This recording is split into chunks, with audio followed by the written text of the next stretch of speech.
السلام علیکم ورحمۃ اللہ وبرکاتہ۔ الحمد للہ رب العالمین والعاقبۃ للمتقین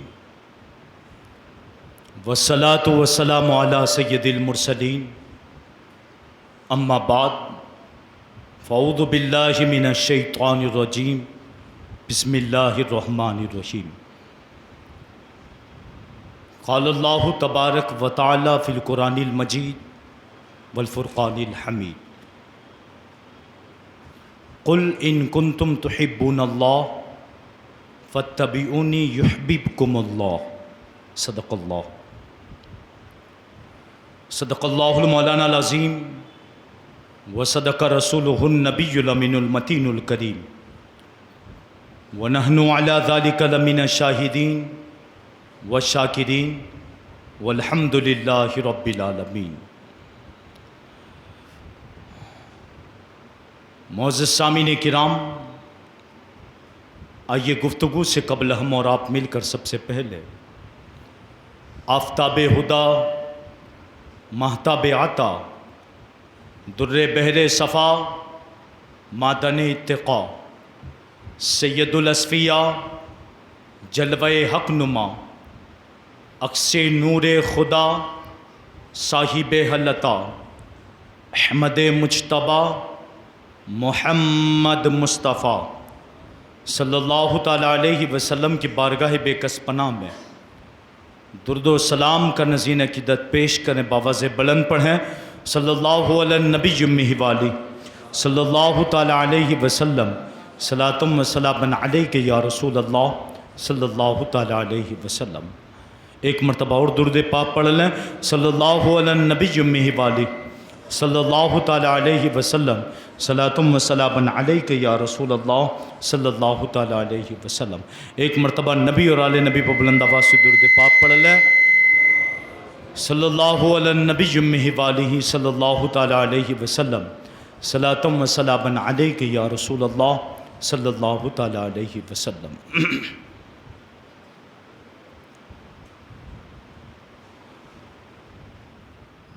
معزز سامعین کرام، اللہ تبارک و تعالی قرآن پاک میں ارشاد فرماتا ہے،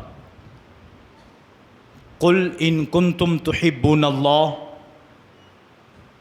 فاتبعونی یحببکم اللہ۔ کہ محبوب آپ فرما دیں کہ اگر وہ اللہ سے محبت کرنا چاہتے ہیں تو آپ کی اتباع کرے، اللہ ان سے محبت کرے گا۔ اس آیت کریمہ میں تین باتیں ہیں۔ نمبر ایک، کل کہہ کر فرمایا محبوب تم فرما دو، اگر یہ رب سے محبت کرنا چاہتے ہیں فاتبعونی، تو پھر آپ کی اتباع کرے، آپ کی پیروی کرے، اور پھر ہوگا کیا؟ یحببکم اللہ، پھر اللہ ان سے محبت کرنے لگے گا۔ معزز سامعین کرام، آج کی تقریر کا عنوان اسلامی عقائد و اعمال۔ الحمدللہ ثم الحمدللہ، ہم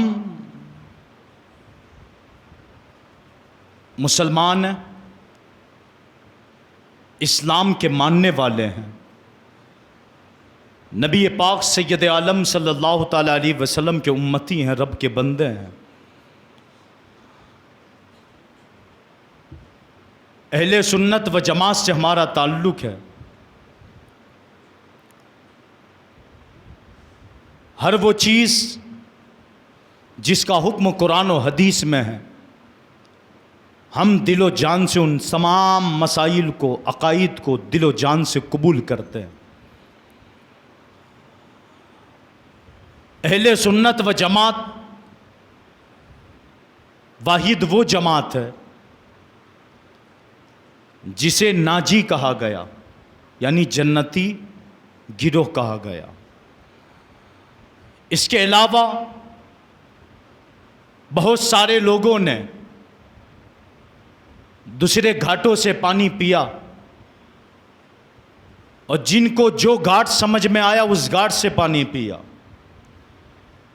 کسی کو یہودی کا گھاٹ سمجھ میں آیا وہاں سے پیا، کسی کو عیسائی گھاٹ سمجھ میں آیا تو وہاں سے پی لیا، کسی کو گستاخ رسول کا گھاٹ سمجھ میں آیا تو وہاں سے پی لیا۔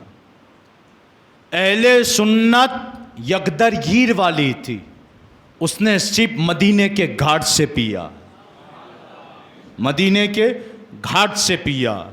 اس نے مال، حرص، ایک ایک جملے پر غور کرنا، بڑی تیزی کے ساتھ چند باتیں سمجھانے کی آج۔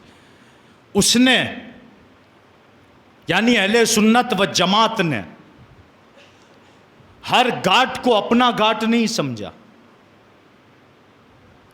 بلکہ جو راستہ مدینے سے ہو کر آتا تھا اسی کو اپنایا،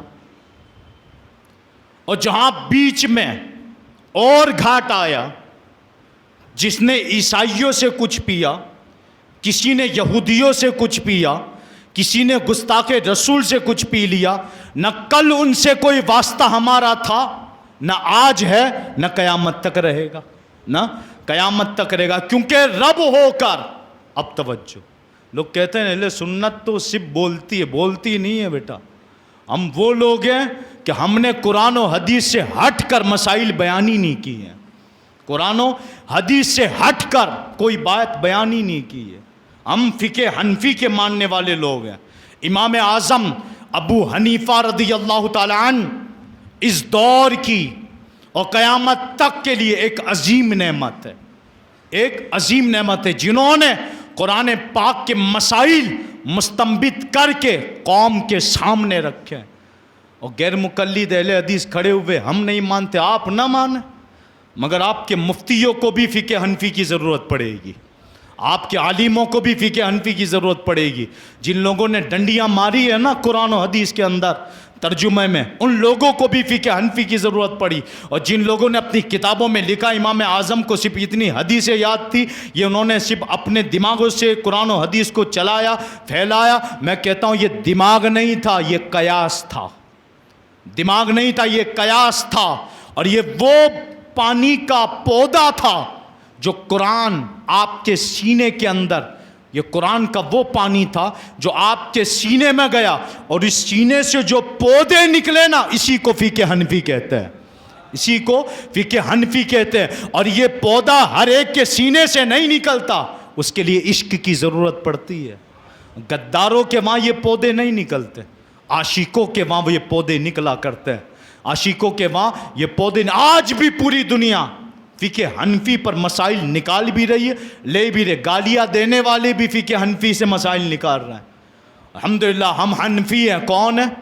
اور اعتقاد میں، عقائد میں ماتریدی ہیں، عقائد میں ماتریدی، امام ماتریدی کے ماننے والے مسائل عقائد کے اندر، اور الحمدللہ ہمارے سارے عقائد قرآن و سنت کے مطابق ہیں، ہمارے سارے عقائد قرآن و سنت کے مطابق ہے۔ اور جن لوگوں نے یہودیوں کے گاڑ سے پی کر، عیسائیوں کے گاڑ سے پی کر، فرنگی تہذیبوں کے گاڑ سے پی کر، الغرض جو نئی جماعتیں موجودہ وقت میں 100 سال پہلے، 200 سال پہلے جن کا جنم ہوا، ہم نہ ان کو مانتے ہیں نہ ان کے اکابروں کو مانتے ہیں، ہم تو 1400 سال والی پرانی لکیر کے فقیر ہیں، 1400 سال والی پرانی لکیر کے فقیر ہیں، تبھی ہم محفل میلاد منا رہے ہیں الحمدللہ۔ تو پیارے اسلام بھائیوں، اپنے عقائد وہی بنائے رکھنا جو اکابر اہل سنت و جماعت کے تھے، جو اعلیٰ حضرت عظیم المرتبت وقار عشق و محبت معیار سنیت امام احمد رضا خاں فاضل بریلوی نے جن عقائد پر نشاندہی کی اور فرمایا ان سے بچنا، یہ وہ لوگ ہیں جنہوں نے ہمیں صرف چند مسائل میں الجھ کے رکھ دیا، مثال کے طور پر علماء فرماتے ہیں یہ قوم کے لیے، جیسے آج کل قوم کو سمجھ میں نہیں آتی چند باتیں، اعلیٰ حضرت عظیم المرتبت نے جن پر ان کی پکڑ کی تھی نا، وہ مسائل کچھ اور تھے جو آپ کے سامنے پیش ہی نہیں کیے گئے۔ وہ مسائل تھے نبی پاک کے غیب پر اعتراض، نبی پاک کے غیب پر اعتراض، آپ کے علم پر اعتراض۔ نبی پاک مر کر مٹی میں مل گئے، یعنی وہ جملے جو ان کی کتابوں میں موجود ہے۔ مثال کے طور پر نبی کی حیثیت ایک چودھری کی طرح ہے، یہ وہ چیزیں ہیں جو گستاخی کے زمرے میں آتی تھی۔ اعلیٰ حضرت نے ان سب کی پکڑ کی۔ جب انہوں نے دیکھا حالات خراب ہو رہے تو خود اسماعیل دہلوی نے، یہ اپنے جوانوں سے کہنا چاہ رہا ہوں، اگر میں پوری تفصیل کھول دوں نا تو 12 دن کم ہوں گے، مگر صرف دماغ میں ڈالنے کے لیے چند باتیں آپ کے سامنے پیش کر رہا ہوں تاکہ آج کا میرا موضوع مکمل ہو جائے۔ اسلامی عقائد کیا؟ اسماعیل دہلوی نے جب کتاب سب سے پہلے چھاپی تھی نا دلی سے، بڑا ہنگامہ ہوا اس کتاب میں گستاخیاں دیکھ کر۔ تو اسماعیل دہلوی نے آخر میں کیا لکھا تھا پتہ ہے؟ کہ لوگ لڑیں گے تھڑیں گے، پھر لڑ تھڑ کر پھر ایک ہو جائیں گے۔ خود لکھا ہے اس کتاب پر لڑائی بھی ہوگی، جھگڑے بھی ہوں گے، مناظرے بھی ہوں گے۔ تو اب سوال میرا ان سب نوجوانوں سے جو کہتے ہیں کہ سنیوں اپنی مسجد میں میٹھی میٹھی باتیں بولو، تو میں آپ سے کہنا چاہتا ہوں آپ کن کو سکھا رہے ہیں؟ جوانوں آپ کسے کہہ رہے ہیں؟ سنیوں سے نہ کہیں آپ یہ کہ آپ میٹھا بولیں، آپ ان سے جا کر کہیں کہ آپ توبہ کریں، کیونکہ لڑائے آپ نے، فرقہ آپ نے بنایا، ہم نے نہیں بنایا۔ ہم تو وہی صحابہ والے، ہم تو وہی اہل بیت والے، ہم کوئی نئی ایجاد ہم نے نہیں کی ہے۔ تو اصلاح کا حق آپ کا ہم پر نہیں ہے، آپ ان سے جا کر کہیں کہ آپ توبہ کریں۔ غلطیاں آپ کے بڑوں نے کی ہیں، آپ توبہ کریں۔ لہٰذا جوانوں سوال کی ترتیب بدلو۔ تمہیں صرف الٹا سبق پڑھایا گیا، تمہیں کیا کہہ دیا گیا؟ یہ تو قبر پوجے ہیں، یہ قبر پوجے۔ اس میں آپ کو الجھا دیا، صرف الجھا کے بھاگ گئے، اور جوانوں کو یہ پتہ نہ چلا کہ انہوں نے گستاخیاں کیا کی تھی۔ اور جوان نے کیا کیا؟ ہماری درگاہ پر گئے، درگاہوں پہ جا کے دیکھا واقعی میں یار عرسوں میں تو چند خرافات ہوتے ہیں۔ تو آپ عرس کے خرافات دیکھ کر اہل سنت پر ٹوپلا نہ پھوڑے، سمجھ رہے میری بات؟ اہل سنت کو برا نہ کہیں۔ آپ پہلے اہل سنت کے اکابر کی کتاب پڑھیں، آپ دیکھیں ہم نے مزار پہ جانے کا طریقہ لکھا ہے تو کیا لکھا؟ اٹھائیں نا فتوی رضویہ، اٹھائیں اکابروں کا قول۔ آج بھی آپ جائیں ماہرہ شریف، آپ جائیں بریلی شریف، آپ جائیں کچوجا مقدسہ، آج بھی مزاروں کے باہر بڑے بڑے بینر مسجدوں سے باہر لگے ہوئے ہیں کہ مزار میں جانے کا ادب والا طریقہ کون سا ہے۔ سجدے کی جہاں تک بات ہے تو رب کی قسم ہم مدینے جا کے بھی سجدہ نہیں کرتے ہیں۔ ہاں یہ ریکارڈ ہے ہمارا، ہم نے مدینے جا کر بھی اپنے آپ پر قابو دیا ہے۔ یہ قابو جو ہے نا وہ اس بات کی علامت ہے ہم نے محبوب کو محبوب جانا ہے، خدا نہیں سمجھا، خدا نہیں سمجھا۔ عشق کا عالم یہ ہے کہ ہم تو مٹی تک کھا جاتے ہیں، سمجھ رہے میری بات؟ عشق کا عالم یہ ہے کہ وہاں کی بلیوں سے پیار، وہاں کے جانوروں سے پیار، وہاں کے چرندوں پرند سے پیار، الغرض آخری بات کہہ دوں تو وہاں کے کتوں سے پیار۔ جو قوم کتوں سے پیار کرتی ہو، سجدوں سے بچتی ہو، وہ اس بات کا اعلان کریے کہ جھوٹے پروپیگنڈے بند کریں۔ یہ کہنا کہ ہم قبر کو سجدہ کرتے، معاذ اللہ، وہ جوہلاؤں کا کام ہے، ورنہ ہماری کتاب اٹھا کر دیکھ لیں۔ یہ صرف عوام کو الجھایا گیا ہے اصل مسائل چھپا کے۔ اور کیا کہہ دیا؟ میلاد منانا بدعت، یہ جھنڈیاں، یہ کمکمے، یہ لائٹ، غریبوں کی شادیاں ہو جاتی، اس میں الجھایا گیا ہے۔ اصل مسئلہ میلاد کا نہیں ہے، اصل مسئلہ عرس کا بھی نہیں ہے، اصل مسئلہ تیجے کا بھی نہیں ہے، اصل مسئلہ اصالِ ثواب کا بھی نہیں ہے، اصل مسئلہ ان تمام چیزوں کا نہیں ہے جس میں جوانوں کو الجھا دیا گیا ہے۔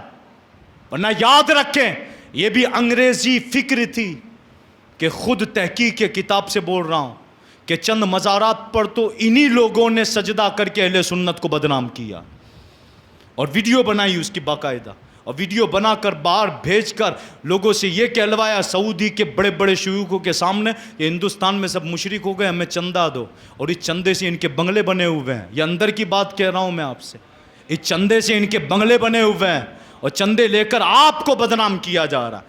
مگر ایک بات یاد رکھیں، اہل سنت تو جاہلوں سے بدنام ہے، تم تو اپنے عالموں سے بدنام ہو، تم تو اپنے اکابروں سے بدنام ہو۔ تو اے سنیوں، یہ بھی سبق یاد رکھنا، اگر 12 دن کی محفل میں عقائد پر حفاظت نہ ہو تو پھر کچھ بھی نہیں ہوا، پھر کچھ بھی نہیں۔ عقیدہ ضروری ہے، ایک غلط عقیدہ نمازوں کو بگاڑ دے گا، برباد کر دے گا۔ لہٰذا عقیدے پر پختگی اختیار کریں اور چیک کریں اپنی محبت نبی پاک کے ساتھ، کہ ہماری محبت واقعی میں حضور سے ایسی ہے جیسے صحابہ نے محبت کی تھی، کیونکہ قرآن کہتا ہے قل ان کنتم تحبون اللہ فاتبعونی یحببکم اللہ۔ اے محبوب آپ فرما دیں اگر تم رب سے محبت کرنا چاہتے ہو تو میری اتباع کرو، اللہ تمہیں محبوب بنا لے گا، اپنا محبوب بنا لے گا۔ اب سوال یہ ہے کہ جو ڈائریکٹ رب سے دعویٰ کرتے ہیں، یہ آیت جس کے شان نزول کے بارے میں علماء نے لکھا ہے یہ آیت کیوں نازل ہوئی، اس آیت کے پیچھے سورہ مائدہ کی آیت ہے، ایک سورہ مائدہ کی آیت ہے جس کا ترجمہ ہے قالت الیہود والنصارى، یہودی اور نصارہ بولے، کیا بولے؟ نحنو ابناؤنا، ہم تو اللہ کے بیٹے ہیں، وَأَحِبَّاؤُهُ، اور رب کے بڑے قریبی ہیں، ہم تو اس سے محبت کرنے وہ بڑے قریبی ہیں، ہم تو رب کے بیٹے ہیں معاذ اللہ اور اس کے بڑے قریبی، ہمیں نبی کی ضرورت نہیں ہے۔ یہ تکبر والا کیا کہا تھا؟ ہمیں وسیلے کی ضرورت نہیں ہے، ہم تو ڈائریکٹ رب سے مانگیں گے۔ قالت الیہود والنصارى نحن ابناؤنا واحباؤہ، کہ ہم تو رب کے بیٹے ہیں، وہ تو بڑا قریبی ہے ہم سے، ہم کیوں نبی کو وسیلہ بنائیں؟ تو رب نے کہا محبوب اگر یہ خامہ خیالی میں ہے اور اس فکر میں ہے کہ ڈائریکٹ رب سے مانگیں گے، رب سے ہماری رشتہ داریاں ہیں، ہم رب کے بیٹے ہیں، تو محبوب کل اب تو فرما دے، تم کہہ دو، کل کہہ کے بھی اپنی بات تیرے منہ سے سنی، کل کہہ کے بھی اپنی بات تیرے منہ سے سنی۔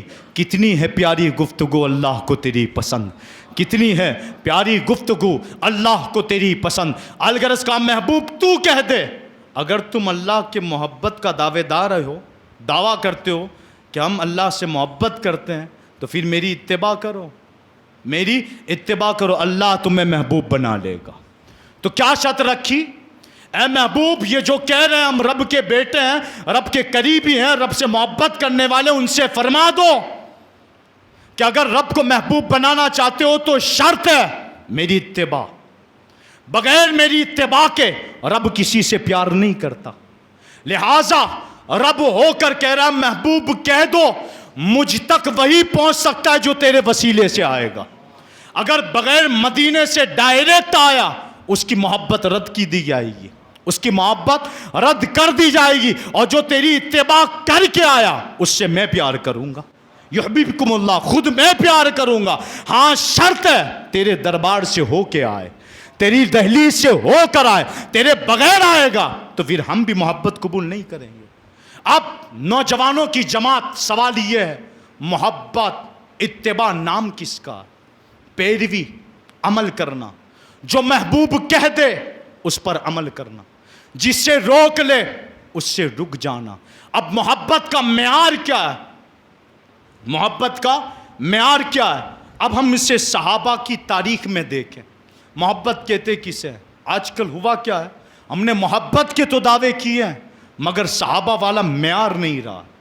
ہوتا کیا ہے کہ مسجد میں ہے، جلوس میں ہے، جلسے میں ہے تو محبت کے دعوے، جیسے ہی جلوس ختم، میلاد ختم، پھر وہی کھانا، وہی اٹھنا، وہی بیٹھنا، وہی چلنا، وہی خیال، وہی فکر، یعنی سب ملاوٹ۔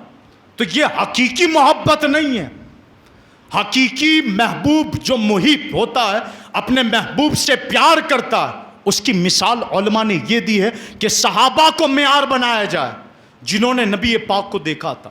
مثال کے طور پر حضرت زید، یہ مکہ میں حرم کعبہ کے اندر قید ہو گئے، کفار قریش نے قید کر لیا آپ کو، حضرت زید کو۔